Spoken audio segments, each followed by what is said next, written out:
स्वागत। आज हम बॉलीवुड की गलियों में एक नई हलचल पर थोड़ी गहराई से बात कर रहे हैं जी। हमारे पास आर्यन खान के निर्देशन में बनी पहली series the bads of Bollywood का एक रिव्यू है। शीर्षक भी सीधा सा है, the bads of Bollywood review. स्रोत तो देखिए एक ही है, लेकिन लगता है ये रिव्यू काफी कुछ कह रहा है। तो आज हम इसी रिव्यू के जरिए ये समझने की कोशिश करेंगे कि ये सीरीज आखिर है किस बारे में, बॉलीवुड को लेकर क्या कहती है, और हाँ, रिव्यू के हिसाब से इसमें क्या अच्छा है और कहाँ शायद थोड़ी कमी है। लगता तो यही है कि ये बॉलीवुड की जो चमचमाती दुनिया है ना, उसके पीछे की सच्चाई पर एक सैटिरिकल मतलब एक व्यंग्यात्मक नजर डालने की कोशिश है। बिल्कुल। तो चलिए खोलते हैं इस रिव्यू की परतें।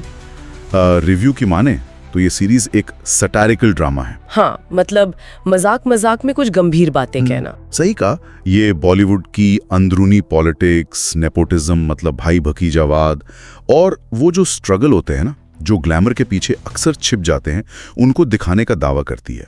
कहानी का जो फोकस है वो एक बाहरी एक्टर है, आसमान सिंह।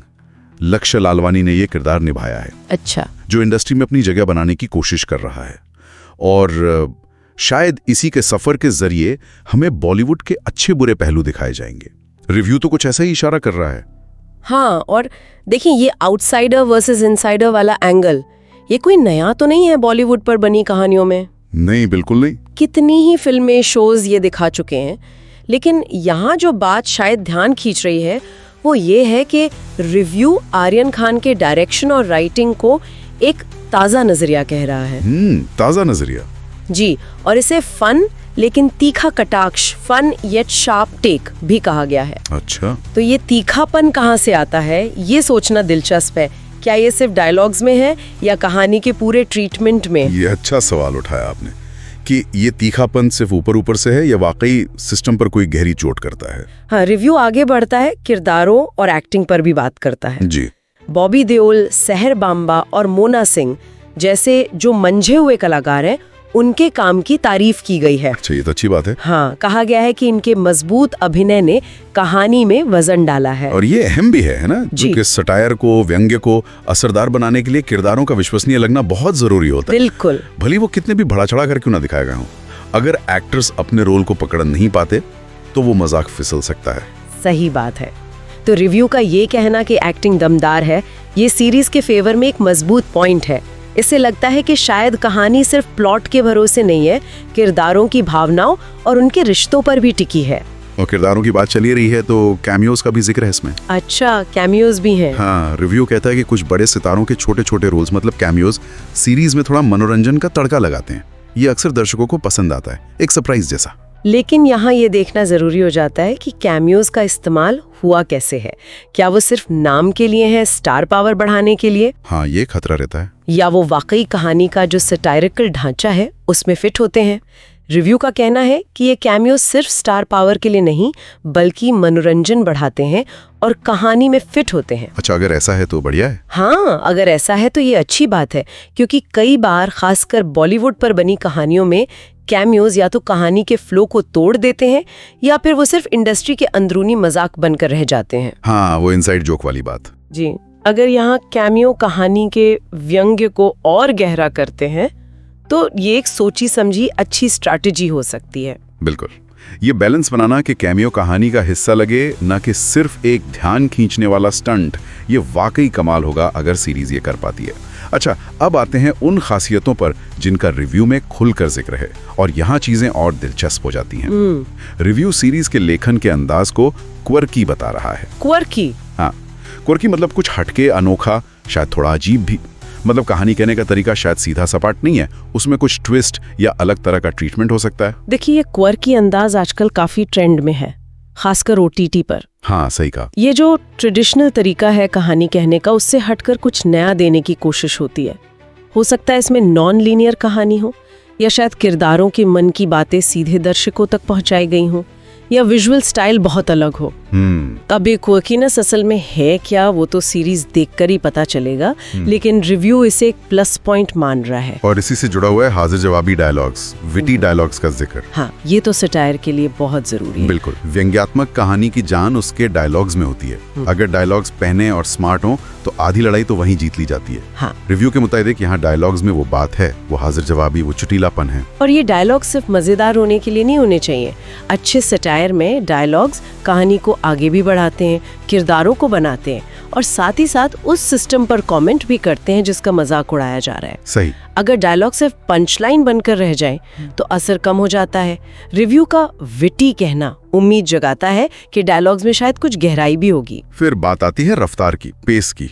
इसे बिंज वर्दी पेस कहा गया है। अच्छा, यानी एक के बाद एक एपिसोड देखने का मन करेगा। हाँ, आजकल के दर्शक लंबा इंतजार करना पसंद नहीं करते। उन्हें ऐसी कहानी चाहिए जो उन्हें बांधे रखे। एक एपिसोड खत्म हो तो तुरंत दूसरा देखने का मन करे। रिव्यू का ये कहना है कि सीरीज की रफ्तार ऐसी है, ये आज के स्ट्रीमिंग कल्चर के हिसाब से बहुत बड़ा प्लस पॉइंट है ना? हाँ, ये पेस बहुत जरूरी है, लेकिन सवाल ये भी उठता है कि क्या तेज रफ्तार कहीं कहानी की गहराई या किरदारों के डेवलपमेंट को उसको कहीं कम तो नहीं करती? ये भी सोचने वाली बात है। कभी कभी कहानी इतनी तेजी से भागती है कि दर्शकों को किरदारों से जुड़ने या मुद्दों पर सोचने का टाइम ही नहीं मिलता। एक अच्छी बिंज वर्दी सीरीज वो होती है जो तेज रफ्तार के साथ साथ वो इमोशनल कनेक्शन और सोचने के लिए जरूरी ठहराव भी दे। रिव्यू इस बैलेंस पर ज्यादा कुछ नहीं कहता, सिर्फ पेस की तारीफ कर रहा है। ये सही नुक्ता उठाया आपने, रफ्तार और गहराई का संतुलन। अच्छा, इसके अलावा कुछ टेक्निकल चीजों पर भी बात हुई है। संगीत को कैची बताया गया है। अच्छा, मतलब ऐसा संगीत जो जुबान पर चढ़ जाए या माहौल बनाने में मदद करे। और प्रोडक्शन क्वालिटी को हाई कहा गया है। मतलब दिखने में अच्छी है। हाँ, मतलब लगता है कि बनाने में पैसा खर्च किया गया। सीरीज देखने में भव्य और पॉलिश्ड लगती है।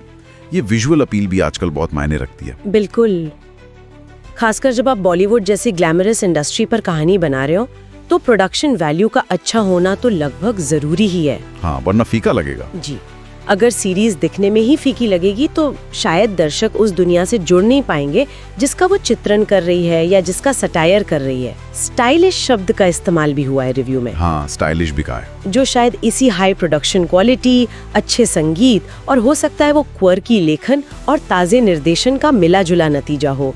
ये सब मिलकर एक पैकेज बनाते हैं जो देखने और सुनने में अच्छा लगता है। और हाँ, आर्यन खान के निर्देशन को फ्रेश यानी ताजगी भरा कहा गया है। पहला डायरेक्शन है उनका। हाँ, एक नए निर्देशक से उम्मीद भी यही होती है कि वो अपनी एक अलग छाप छोड़ें, कुछ नयापन लाएं। पर यहाँ सवाल ये उठता है कि ये ताजगी आखिर किस चीज में है? क्या ये कहानी कहने के तरीके में है, विजुअल्स में है, या बॉलीवुड को देखने के नजरिए में? ये रिव्यू बहुत डिटेल में तो नहीं बताता, लेकिन फ्रेश कहना अपने आप में महत्वपूर्ण है। हाँ। खासकर बॉलीवुड पर बनी कहानियों के कॉन्टेक्स्ट में, जहाँ अक्सर दोहराव देखने को मिल जाता है। हाँ, ये बात तो है। हो सकता है ये ताजगी इस बात में हो कि कहानी किसी एक पक्ष का महिमा मंडन नहीं करती, या शायद ये यंग जनरेशन के नजरिए को दिखाती हो। एक नए निर्देशक का आना अक्सर जो सेट रूल्स होते हैं उन्हें चुनौती देने का मौका होता है। अगर आर्यन खान ऐसा करने में सफल रहे हैं जैसा रिव्यू इशारा कर रहा है तो ये वाकई दिलचस्प बात है। तो कुल मिलाकर देखें तो खूबियों की लिस्ट लंबी है। अनोखा लेखन, पैने डायलॉग्स, तेज रफ्तार, अच्छा संगीत, बढ़िया प्रोडक्शन, ताजा निर्देशन, दमदार अभिनय और दिलचस्प कैमियोस। काफी कुछ है। लेकिन जैसा कि अक्सर होता है, कहानी का दूसरा पहलू भी है। रिव्यू कुछ कमजोरियों का भी जिक्र करता है। अच्छा, कमजोरियां भी बताइए। हाँ, बताया गया है कि कुछ जगहों पर घिसे पिटे सीन यानी क्लीशेज देखने को मिल सकते हैं। ओह। साथ ही कुछ पल जरूरत से ज्यादा नाटकीय यानी ओवर द टॉप मोमेंट्स लग सकते हैं। ये बातें थोड़ी चिंता पैदा करती हैं, खासकर एक व्यंग्यात्मक सीरीज के लिए। हाँ, ये तो एक विरोधाभास जैसा लगता है ना। एक तरफ आप ताजगी और अनोखेपन की बात कर रहे हैं, बिल्कुल, और दूसरी तरफ क्लीशेज और ओवर द टॉप ड्रामा का जिक्र है। बॉलीवुड पर व्यंग्य करते हुए अक्सर ये खतरा रहता है कि आप जाने अनजाने उन्हीं चीजों का इस्तेमाल करने लगे जिनका आप मजाक उड़ा रहे हैं। हाँ, ये हो सकता है। तो क्या ये क्लीशेज जानबूझकर इस्तेमाल किए गए हैं व्यंग को और तीखा बनाने के लिए, जैसे किसी स्टीरियोटाइप को इतना बढ़ा चढ़ा कर दिखाना कि वो मजाकिया लगने लगे, या फिर ये कहानी की कमजोरी है कि वो उन्हीं जाने पहचाने रास्तों पर चल पड़ती है? ये सवाल बहुत महत्वपूर्ण है। क्या ये क्लीशेज और ड्रामा सीरीज के फ्रेश होने के दावे को कमजोर करते हैं।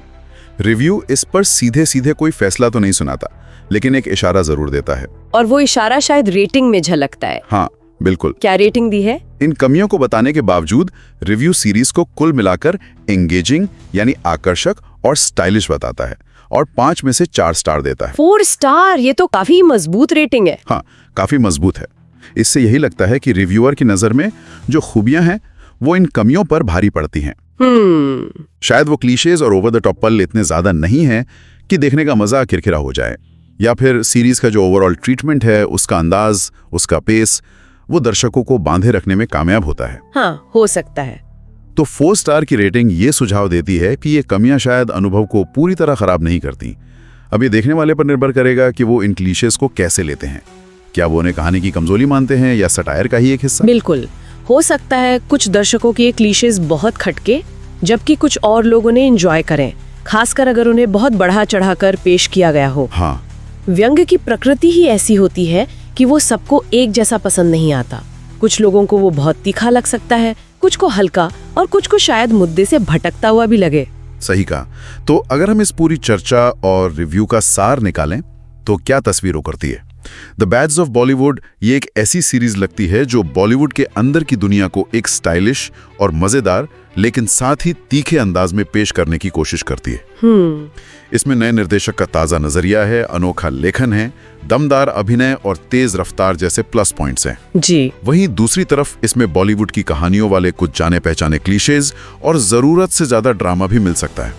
दोनों पहलू हैं। हाँ, लेकिन रिव्यू का जो अंतिम मत है वो यही है कि ये एक देखने लायक आकर्षक सीरीज है, खासकर उन लोगों के लिए जो बॉलीवुड की कहानियों, उसके ग्लैमर और उसके पीछे की सच्चाई में दिलचस्पी रखते हैं। जी। और 45 की रेटिंग इसे एक मजबूत सिफारिश बनाती है।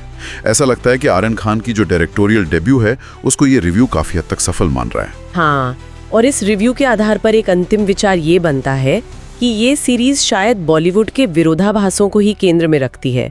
वो जो चकाचौंध है बनाम जो हकीकत है, महत्वाकांक्षा बनाम समझौता, टैलेंट बनाम नेपोटिज्म, ये उन जटिलताओं को एक ऐसे पैकेज में परोसने की कोशिश करती है जो स्टाइलिश भी हो और शायद सोचने पर मजबूर भी करे।